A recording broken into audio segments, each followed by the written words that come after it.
Hello दोस्तों, मैं दिवस एक बार फिर से आपका अपने YouTube channel DS online study centre में आपका स्वागत करता हूं। जैसा कि हम लोग एक वीडियो में पढ़ चुके हैं, क्या मापन तथा मात्रक के बारे में पढ़ चुके थे, तो आज हम दूसरी वीडियो में उसी का दूसरा पार्ट लेके आए हैं, जिसमें आज हम लोग पढ़ेंगे क्या सरल रेखा में गति। ये आपके काइनेमेटिक्स गतिकी का एक चैप्टर है, सरल रेखा में गति। आज हम उसको पढ़ेंगे। तो सरल रेखा में गति में क्या क्या पहले पढ़ना है, हमें दूरी पढ़ना है, विस्थापन पढ़ना है, वेग पढ़ना है, चाल पढ़ना है और क्या पढ़ना है, त्वरण पढ़ना है। ठीक है, तो दूरी क्या है, सबसे पहले क्या पढ़ेंगे हम, दूरी। दूरी क्या होती है, किसी पथ की जो वास्तविक लंबाई होती है उसी को हम क्या कहते हैं, दूरी कहते हैं। जैसे कि मैंने पिछली वीडियो में जब आपको सदिश और अदिश राशि पढ़ा रहा था तो उसमें आपको दूरी के बारे में थोड़ा सा बताया था। तो आज दूरी क्या होती है, किसी पथ की वास्तविक लंबाई जो होती है, वास्तविक लंबाई जो होती है उसी को क्या कहते हैं, दूरी कहते हैं। जैसे कि देखिए कि यहाँ पर ऐसे चला, फिर ऐसे गया, ऐसे गया, ऐसे गया, ऐसे गया, तो यहाँ से जो यहाँ ये जो डिस्टेंस ट्रेवल किया है, ये जो जिस पथ पे चला हुआ है यही इसकी क्या होगी, दूरी होगी। ठीक है, ऐसा नहीं कि क्या कहते हैं कि यहाँ से यहाँ तक के ऐसे कहीं, अगर यहाँ से पहले बिंदु से अंतिम बिंदु को डायरेक्ट अगर जोड़ लेंगे, देख लेंगे कितना है, तो वो तो विस्थापन हो जाएगा। लेकिन दूरी क्या होती है, जिस पथ पे चला है, जैसे जैसे चला है उसी को हम क्या कहते हैं, दूरी कहते हैं। इसका कोई डायरेक्शन जो होता है, जो दिशा होती है, वो निर्धारित नहीं होती है। ठीक है, इसीलिए इसे जब दिशा निर्धारित नहीं होती तो इसीलिए इसे क्या कहते हैं, अदिश राशि कहते हैं। क्या कहते हैं, अदिश राशि कहते हैं। तो पहला पॉइंट क्या है कि यह एक अदिश राशि है। दूरी क्या है, अदिश राशि है। क्यों है, क्योंकि इसमें दिशा का हम निर्धारण नहीं कर सकते, किसी भी तरफ से ये जा सकती है। और ये क्या होती है, हमेशा धनात्मक होगी। हम आपसे हमेशा कहेंगे ना कि आप जब ऐसे आप जा रहे हैं तो क्या होगा कि हमें धनात्मक दिशा में ही जाएंगे, धनात्मक ही चलेंगे ना, दूरी चलेगी धनात्मक ही चलेंगे। ठीक है, तो ये क्या होती है, हमेशा क्या होती है, धनात्मक होती है। ठीक, अब देखिए दूरी के कुछ मात्रक हैं जो आपके एग्जाम के पॉइंट ऑफ व्यू से बहुत ही इंपॉर्टेंट होते हैं कि इसमें पूछेगा दूरी का सबसे छोटा मात्रक क्या होता है, सबसे बड़ा मात्रक क्या होता है। तो मैंने जितने मात्रक लगभग होते हैं दूरी के वो सब आपको बता दिया है कि दूरी के प्रमुख मात्रक में देखिए पहला क्या है, फर्मी। ठीक है, फर्मी दूरी का क्या है, एक मात्रक है फर्मी, जो कि दूरी का सबसे छोटा मात्रक होता है। ठीक, तो फर्मी, एक फर्मी बराबर कितना होता है, 10 की घात -15 मीटर होता है। एक फर्मी बराबर क्या होता है, 10 की घात -15 मीटर। फिर फर्मी से छोटा क्या होता है, पिकोमीटर होता है। ठीक, पिकोमीटर होता है। एक पिकोमीटर बराबर क्या होगा, 10 की घात -12 मीटर। फिर आता है आपका एंगस्ट्रॉम। एक एंगस्ट्रॉम में होता है 10 की घात -10 मीटर। फिर आता है उसके बाद नैनोमीटर। एक नैनोमीटर बराबर क्या होता है, 10 की घात -9 मीटर। फिर आता है आपका माइक्रोन। नैनोमीटर से छोटा क्या होता है, माइक्रोन। माइक्रोन, एक माइक्रोन बराबर क्या होता है, -10 की घात -6 मीटर। ठीक, फिर माइक्रोन के बाद आता है आपका मिलीमीटर। तो मिलीमीटर, सेंटीमीटर, डेसीमीटर, ये आपको पढ़ा होगा, kilo, hecto, deca, metre, deci, centi, milli. तो यहां से ऊपर वाले जो मात्रक थे आपको वो थोड़े से नहीं ध्यान में होगा, लेकिन ये वाले तो आप लोगों को हमेशा डेली लाइफ में यूज होता है ये। तो मिलीलीटर, एक मिलीमीटर में कितना होगा, 10 की घात -3 मीटर होता है। फिर सेंटीमीटर आता है, तो एक सेंटीमीटर में 10 की घात -2 मीटर, क्योंकि एक मीटर में कितना होता है, 100 सेंटीमीटर होता है। ठीक, फिर आता है डेसीमीटर। एक डेसीमीटर में आपका क्या होता है कि 10 की घात -1 मीटर। और डेकामीटर, एक डेकामीटर बराबर होता है 10 मीटर। ठीक है, अब देखिए यहां से अब क्या हो रहा है, अभी तक यहाँ माइनस चल रहा था, अब यहां से क्या होगा, पॉजिटिव में आएगा। एक डेकामीटर में होगा, एक डेकामीटर में आपका क्या होगा, 10 मीटर होगा। फिर आएगा आपका खगोलीय मात्रक, एक होता है खगोलीय मात्रक। ठीक है, इसको AU एस्ट्रोनॉटिकल यूनिट। ठीक है, खगोलीय मात्रक 1 AU बराबर कितना होता है, 1.496 इंटू 10⁻11 मीटर। कितना, 1.496 गुण 10 की घात 11 मीटर होता है। फिर खगोलीय मात्रक के बाद क्या आता है, प्रकाश वर्ष आता है, और इसको क्या कहते हैं, LY से डिनोट करते हैं। LY का मतलब लाइट ईयर, मतलब प्रकाश वर्ष। एक प्रकाश वर्ष बराबर 9.46 गुण 10 की घात 15 मीटर। अभी तक क्या कहते हैं, एग्जाम में लोग दूरी का सबसे बड़ा मात्रक क्या लगाते थे, प्रकाश वर्ष लगाए थे। ठीक है, लेकिन प्रकाश वर्ष से भी आगे एक होता है क्या, पारसेक। इसे क्या कहते हैं, पारसेक। एक पारसेक में क्या होता है, 3.26 प्रकाश वर्ष के बराबर होता है। एक पारसेक जो होता है वो 3.26 प्रकाश वर्ष के बराबर होता है। ठीक है, अर्थात यहां से हमें क्या पता चलता है कि दूरी का अगर सबसे छोटा मात्रक पूछ लेगा तो वो क्या होगा, आपका फर्मी होगा, और दूरी का अगर सबसे बड़ा मात्रक पूछ लेगा तो क्या होगा, पारसेक होगा। ठीक है, तो यहाँ पर आप लोग चाहे तो नोट करके लिख सकते हैं कि दूरी का सबसे छोटा मात्रक फर्मी तथा दूरी का सबसे बड़ा मात्रक पारसेक होता है। ठीक है, आगे हम देखेंगे दूरी में एक क्या और जिसमें न्यूमेरिकल पूछता है कि वृत्ताकार पथ पर तय की गई दूरी। वृत्ताकार पथ है, कोई पथ है वो वृत्ताकार है। ठीक है, वृत्ताकार पथ है तो इसमें दूरी कितना है, तो जब यहां से कोई आदमी चला और यहां से यहां तक गया, ठीक है, यहां से यहां तक गया, फिर से आ गया उसी पॉइंट पे आ गया, तो जब एक चक्कर वो पूरा कर रहा है तो क्या हो रहा है कि वो एक उस वृत्त की परिधि पर ही तो चल रहा है, तो वृत्त की परिधि क्या होती है, 2 पाई r होती है। तो जब एक चक्कर में कितनी दूरी तय कर लेगा, 2 पाई r दूरी तय करेगा। ठीक है, तो एक चक्कर में कितना दूरी तय कर लेगा, 2 पाई r, तो हमें n चक्कर में कितना दूरी तय करेगा, 2 पाई r इंटू एन। ठीक है, 2 पाई r इंटू एन। इससे क्या होगा, दूरी बराबर क्या हो जाएगा, मतलब n चक्कर में तय की गई दूरी क्या हो जाएगी, d बराबर हो जाएगी 2 पाई r इंटू एन, जहां d क्या है, दूरी है, r आपका वृत्त का त्रिज्या है, वृत्त की त्रिज्या है, और n है तय की गई चक्करों की संख्या। कितना है, क्या है, चक्करों की संख्या n है।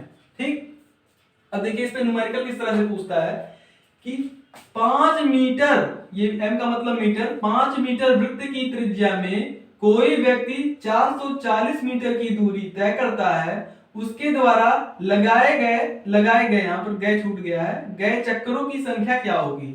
अब पूछा है 5 मीटर वृत्त की त्रिज्या दी हुई है, ठीक है, तो दूरी दिया हुआ है, त्रिज्या दी हुई है कितनी, 5 मीटर दी हुई है, और उसके बाद क्या दिया हुआ है, दूरी दिया हुआ है 440 मीटर। फिर क्या दिया हुआ है कि हमें क्या निकालना है, n निकालना है। क्या निकालना है, n, चक्करों की संख्या है, इसको किससे डिनोट करते हैं, n से डिनोट करते हैं, तो हमें निकालना है n। तो d बराबर क्या होता है, 2 पाई r इंटू एन। ठीक, 2 पाई r इंटू एन, तो यहां से n बराबर क्या आएगा, n बराबर क्या आएगा, ये इधर गुणे में है, इधर आके क्या हो जाएगा, बट्टे में हो जाएगा, मतलब भाग हो जाएगा, तो n बराबर d बट्टे 2 पाई r हो जाएगा। ठीक, अब d का मान कितना है, 440 जो दिया है, लिख दिया यहाँ पर, दो का दो, तो ऐसे बता दिया, पाई का मान कितना होता है, 22/7 होता है, और ये r का मान कितना है, 5 है। ठीक, इसको सॉल्व करेंगे, चक्करों की संख्या कितनी आ जाएगी, 14 चक्कर आ जाएंगे।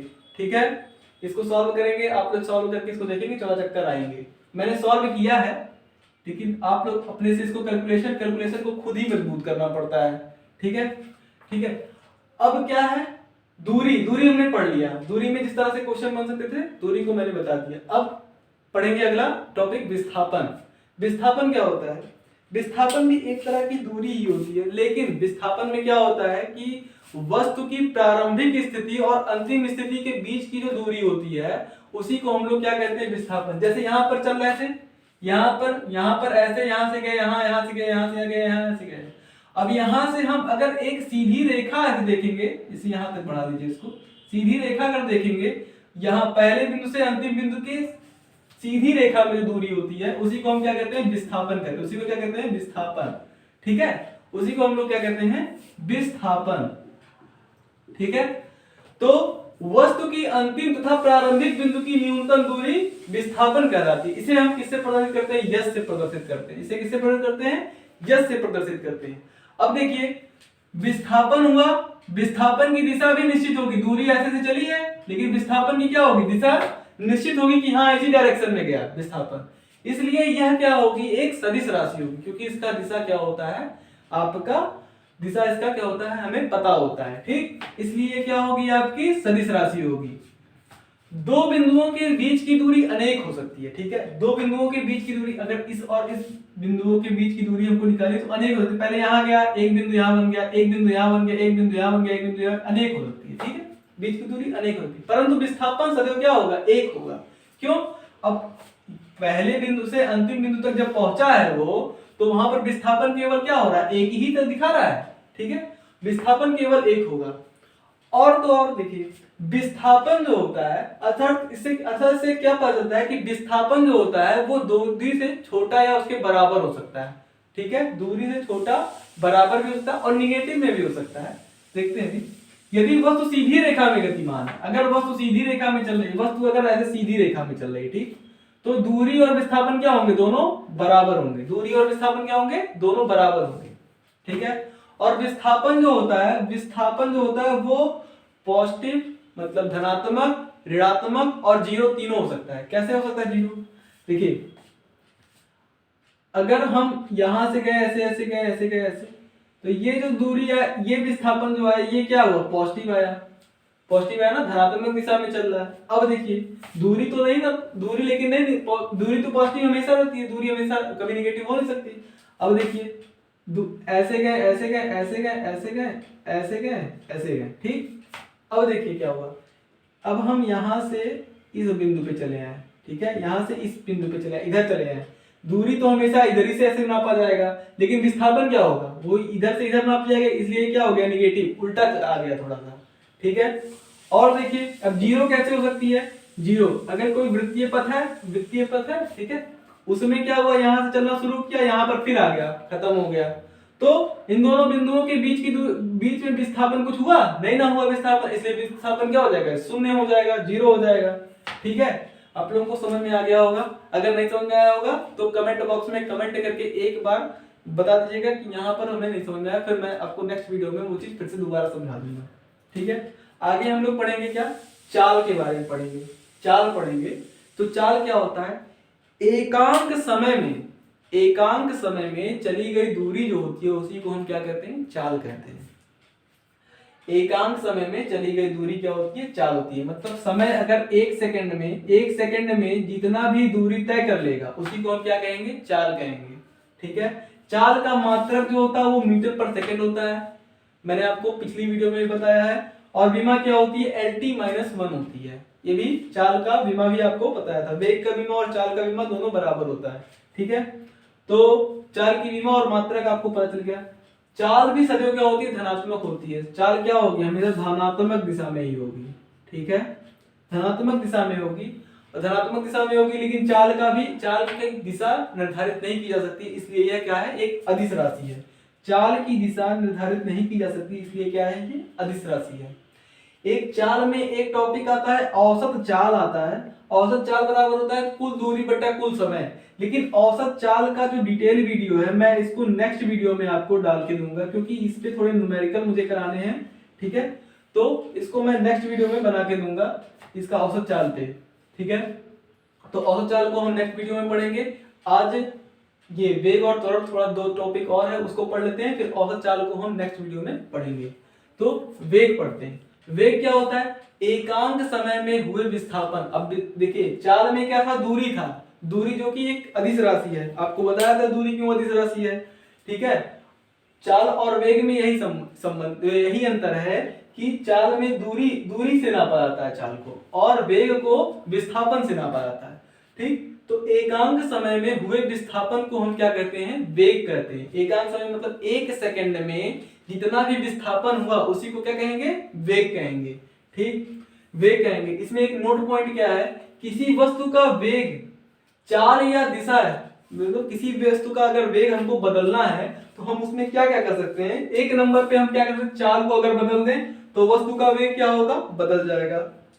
दिशा बदल दें अगर तो भी क्या होगा? वस्तु का वेग बदल जाएगा। अगर हम दोनों को बदल दें तो वस्तु का वेग तब भी बदल जाएगा। ये आपके पॉइंट एग्जाम के पॉइंट ऑफ व्यू से ये इंपॉर्टेंट चीज है कि वस्तु का वेग हम किस तरह से परिवर्तित कर सकते हैं। तो किस तरह से परिवर्तित करते हैं? चाल से कर सकते हैं, ऐसे दिया रहेगा ऑप्शन, चाल से कर सकते हैं, दिशा से कर सकते हैं, चाल दिशा दोनों से कर सकते हैं, या उपरोक्त में से कोई नहीं। तो आप क्या लगाएंगे? ए और बी जिसमें दोनों दिया रहेगा वो लगाएंगे ऑप्शन, ठीक है। अब आगे देखते हैं। वेग के बाद हमें पढ़ना है त्वरण। त्वरण जो होता है वो होता है आपका कि वेग परिवर्तन की दर जो होती है उसी को त्वरण कहते हैं। वेग परिवर्तन की दर मतलब एक सेकंड में जितना भी वेग में परिवर्तन हुआ, एक सेकंड में जितना भी वेग में परिवर्तन हुआ उसी को हम क्या कहेंगे? त्वरण। जैसे वेग परिवर्तन मतलब प्रारंभिक वेग और अंतिम वेग का जो बीच का अंतर होता है उसी को हम क्या कहते हैं? वेग परिवर्तन, ठीक। तो इसे हम किससे? ए से प्रदर्शित करते हैं। त्वरण बराबर क्या होता है? वेग परिवर्तन बटे समय। वेग परिवर्तन बटे समय। मात्रक होता है मीटर पर सेकंड स्क्वायर, मीटर पर सेकंड स्क्वायर होता है, ठीक है। और इसका विमा क्या हो जाएगा? LT-2 हो जाएगा, LT-2 हो जाएगा। अब देखिए इसका फॉर्मूला कैसे बनता है कि ये देखिए V है और ये U है, ये क्या है? v देखिए यहाँ पर बताया हुआ है कि v अंतिम वेग है, u क्या है, प्रारंभिक वेग है, a त्वरण है और t समय। अभी मैंने बताया डेफिनेशन में कि वेग परिवर्तन की जो दर होती है उसी को हम क्या कहते हैं, त्वरण कहते हैं। ठीक है, तो आई होप कि आप लोगों को ये वीडियो पूरा समझ में आया होगा, और आप लोगों को अगर वीडियो अच्छा लगे तो मेरे चैनल को लाइक कीजिए, सब्सक्राइब कीजिए और अपने दोस्तों को ज्यादा से ज्यादा शेयर कीजिए। धन्यवाद।